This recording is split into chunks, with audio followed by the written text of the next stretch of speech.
আসসালামু আলাইকুম। ফাহমিদুল ইসলাম তিনি তো বাংলাদেশে চলে আসলেন, কিবো মিছিল কবে আসবে? প্রথমত 28শে মে সকালবেলা ফাহমিদুল ইসলাম তিনি বাংলাদেশের মাটিতে পা দিয়েছেন এবং ফাহমিদুল ইসলামকে নিয়ে বাংলাদেশি প্রত্যেকটা দর্শকদের মধ্যে প্রচুর আগ্রহ রয়েছে তার খেলা মাঠে বসে দেখবে। কিন্তু এমন একজন প্লেয়ার যার জন্য রাস্তায় মানুষ নেমেছিল, আমি শেষ কবে বাংলাদেশ ফুটবল বা বাংলাদেশ ক্রিকেটে কোনো প্লেয়ারের জন্য রাস্তায় নেমে আসা, এটা আমি আমার লাইফে কখনো দেখিনি। বাট ফাহমিদুল ইসলামের ব্যাপারে কিন্তু বাংলাদেশের প্রত্যেকটা সমর্থক তারা কিন্তু রাস্তায় নেমেছিল, কারণ সৌদি আরবের ক্যাম্পে বাংলাদেশ দল ইন্ডিয়ার বিপক্ষে ম্যাচকে সামনে রেখে যে ক্যাম্পটা করেছিল, সেই ক্যাম্পে ফাহমিদুলকে ইতালি থেকে সৌদি আরবে উড়িয়ে নেওয়া হলো, তারপরে তাকে প্র্যাকটিস গ্রাউন্ডে তাকে সুযোগ দেওয়া হলো, তিনি দুর্দান্ত প্র্যাকটিস করলেন, একটা প্র্যাকটিস ম্যাচে তিনি হ্যাট্রিক করলেন। এবং আমরা যারা ফুটবলকে ভালোবাসি, ফুটবলকে ফলো করি, আমাদের সামনে অনেকগুলো ফুটেজ আসলো, অনেকগুলো পিকচার্স আসলো, যেগুলো আসলে একটা পূর্ণাঙ্গ ফুটবলের যা যা স্কিল থাকা দরকার সব ধরনের স্কিল কিন্তু এই ফাহমিদুল ইসলামের মধ্যে ছিল। এবং আমরা ভেবেই নিয়েছিলাম যে ইন্ডিয়ার বিপক্ষে যে স্কোয়াডটা ঘোষণা করবে হাবিয়ার কাবরেরা, সেই স্কোয়াডে তিনি জায়গা পাবে। বাট আমরা কোনো একটা অজানা কারণে দেখলাম যে তাকে ক্যাম্প থেকে ইতালিতে ফেরত যেতে হলো, এবং তাকে কি কারণে বাদ দেওয়া হলো এটা নিয়ে কিন্তু অনেক ধরনের ধোঁয়াশা প্রথমে সৃষ্টি হয়েছিল। প্রথমে তার শৃঙ্খলা নিয়ে কথা বলা হয়েছে, তার বয়স নিয়ে কথা বলা হয়েছে, কিন্তু ওভারঅল যেটা আসলে থোলের খবর সেটা হচ্ছে যে তাকে সিন্ডিকেটের মাধ্যমে বাদ দেওয়া হয়েছে, এবং সেটা বসুন্ধরা কিংসের কিছু প্লেয়ার তাকে অনেক বেশি বুলিং করেছে। এবং তারা এটা লক্ষ্য করেছে যে যদি ফাহমিদুল ইসলামকে জাতীয় দলে সুযোগ দেওয়া হয় তাহলে তাদের দলের কিছু প্লেয়ার তারা সুযোগ পাবে না, এবং আরও যারা প্রবাসী ফুটবলার আছে তারা কিন্তু অনেক বেশি আগ্রহ নিয়ে বাংলাদেশে খেলতে আসবে। ঠিক এ কারণেই ফাহমিদুলকে তখন সিন্ডিকেটের মাধ্যমে বাদ দেওয়া হয়েছিল। কিন্তু বাংলাদেশের যারা দর্শক রয়েছে তারা কিন্তু এখন অনেক বেশি স্মার্ট, বাংলাদেশের ফুটবলকে ফলো করা শুরু করে দিয়েছে। হামজা চৌধুরী তিনি এসেছেন এবং বাংলাদেশ ফুটবলের যে হাইপটা এখন কিন্তু অনেক অনেক বেশি হাই। সো এখন যদি কোনো ভালো প্লেয়ারকে সিন্ডিকেটের মাধ্যমে বাদ দেওয়া হয়, সেটা বাংলাদেশের কোনো দর্শক কিন্তু সেটা কখনোই মেনে নেবে না। এবং যখন ফাহমিদুল ইসলামকে বাদ দেওয়া হয়, এরপরে মূলত রাস্তায় মানুষ নেমে আসে, প্রত্যেকটা ফুটবল সমর্থক সেটার প্রতিবাদ জানায়, তাওয়ালের সাথে দফায় দফায় মিটিং বসে, এবং তখনকার উপদেষ্টা আসিফ মাহমুদ সজীব ভুঁইয়া এই ফাহমিদুলের ব্যাপারে বাংলাদেশ ফুটবল ফেডারেশনের সভাপতি তার সাথে পর্যন্ত কিন্তু কথা বলে, এবং একটা পর্যায়ে তারা এটা স্বীকার করে যে ফাহমিদুলকে আগামী 10 জুন সিঙ্গাপুরের বিপক্ষে ম্যাচে তাকে স্কোয়াডে রাখা হবে এবং তাকে খেলানো হবে। ঠিক এরপরেই বাংলাদেশের দর্শক তারা কিন্তু তাদের যে আন্দোলন সেটা কিন্তু স্থগিত করে। যদি আবারও সিন্ডিকেটের মাধ্যমে তার সাথে কোনো কিছু করা হয় তাহলে কিন্তু আবারও মাঠে নামবে। এবং সর্বশেষ আপডেট হচ্ছে 28শে মে সকালবেলা তিনি বাংলাদেশের মাটিতে পা দিয়েছেন, এবং তিনি আগামী 4 জুন ভুটানের বিপক্ষে যে ম্যাচ, সেই ম্যাচে তাকে দেখা যাবে, এটা 100% নিশ্চিত। এবং এই ম্যাচে তিনি যদি ভালো ফুটবল খেলতে পারে তাহলে কিন্তু সিঙ্গাপুরের বিপক্ষে তাকে ফার্স্ট 11-এ দেখা যেতে পারে, এমনটি কিন্তু আমরা জানতে পেরেছি। সো ফাহমিদুল ইসলামের জন্য আগামী 4 জুন ভুটানের বিপক্ষে ম্যাচটা কিন্তু অনেক বেশি ইম্পর্টেন্ট। তার আগে 31শে মে বাংলাদেশ ফুটবল ফেডারেশন যখন তাদের ক্যাম্পটা শুরু করবে, সেই ক্যাম্পে কিন্তু ফাহমিদুল ইসলাম সবার আগে যোগ দিবে। এরপর হয়তো হামজা চৌধুরী আসবে, সামিদ সোম আসবে, কিন্তু কিবো মিছিল কবে আসবে? গতকালকে বাংলাদেশ হাই কমিশনে, যেটা বার্মিংহামে অবস্থিত যে কনসুলেট, সেখানে গিয়ে কিবো মিছিল এবং তার মা তারা দুইজনে কিন্তু সেখানে বায়োমেট্রিক ফিঙ্গারপ্রিন্টটা দিয়ে এসেছে, এবং তারা পাসপোর্টের জন্য আবেদন করেছে। যেহেতু এটা একটা জরুরি বিষয় এবং জাতীয় বিষয়, সো কিবো মিছিলের পাসপোর্টটা কিন্তু খুব সম্ভবত 72 ঘন্টা বা তার একটু বেশি সময় লাগতে পারে, অর্থাৎ 72 ঘন্টার মধ্যেই তার পাসপোর্টটা হয়ে যাওয়ার কথা। এরপরে তার কাছে পাসপোর্টটা পৌঁছানোর যে সময়টা, সেই সময়টা আমাদেরকে অপেক্ষা করতে হবে।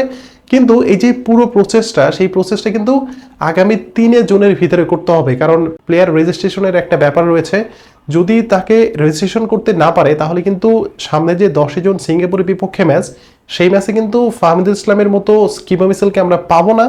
সো আমাদের যত কাজ আছে কিবো মিছিলকে নিয়ে, তার পাসপোর্ট নিয়ে, তার ফ্যামিলির পাসপোর্ট, তিনি বাংলাদেশে কবে আসবে, এই সব কিছু কিন্তু বাংলাদেশ ফুটবল ফেডারেশনকে খুব সতর্কতার সাথে কাজ করতে হবে। তার পাসপোর্টটা হয়ে গেলে তাকে নিয়ে আর কোনো ধরনের সংশয় থাকবে না, কারণ তিনি এখন পর্যন্ত ইংল্যান্ডে জন্ম নিয়েছেন, ইংল্যান্ডে বেড়ে উঠেছেন, কিন্তু ইংল্যান্ডের কোনো এজ লেভেল বা ইংল্যান্ডের জাতীয় দল এই পর্যায়ে কিন্তু কখনোই তিনি যাননি। শুধুমাত্র ইংলিশ ফুটবল ফেডারেশনের একটা ছাড়পত্র লাগতে পারে, সেটা হচ্ছে বাংলাদেশ ফুটবল ফেডারেশন থেকে শুধুমাত্র একটা অ্যাপ্লিকেশন লিখলে সেটা কিন্তু সঙ্গে সঙ্গে অ্যাপ্রুভ হয়ে যাবে, এবং সেই ছাড়পত্রটাও পেয়ে যাবে।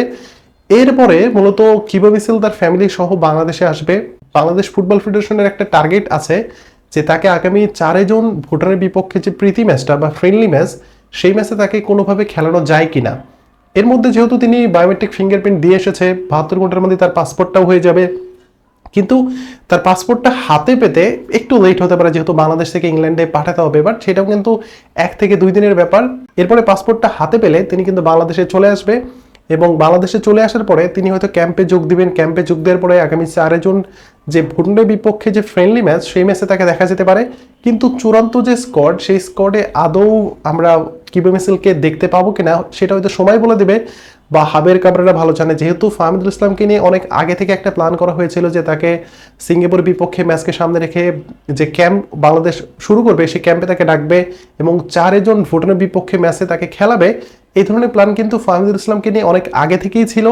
বাট কিবো মিসেলকে নিয়ে যেহেতু একটা জটিলতা ছিল, যার তার পাসপোর্ট নিয়ে একটা ঝামেলা ছিল, তার ফ্যামিলিতে বাংলাদেশের নাগরিক ছিল তার নানি, এবং তার নানির পাসপোর্টের মেয়াদটা কিন্তু শেষ হয়ে গেছিল, এবং সেই কাজগুলো সম্পূর্ণ করতে একটু সময় লেগেছে। এর মধ্যে পার্সোনাল একটা দ্বন্দ্ব ছিল ফাহাদ করিম এবং ইমরুল হাসানের মধ্যে।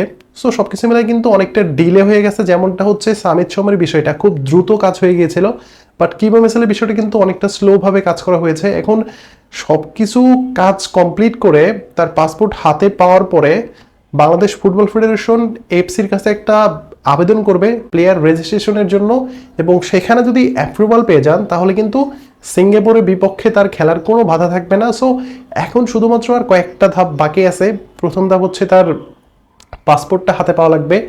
দ্বিতীয় ধাপ হচ্ছে ইংল্যান্ড ফুটবল ফেডারেশন থেকে তার একটা ছাড়পত্র নিতে হবে, যেহেতু তিনি ইংল্যান্ড ফুটবল ফেডারেশনের একজন তালিকাভুক্ত প্লেয়ার। সো সেখানকার একটা ছাড়পত্র লাগবে।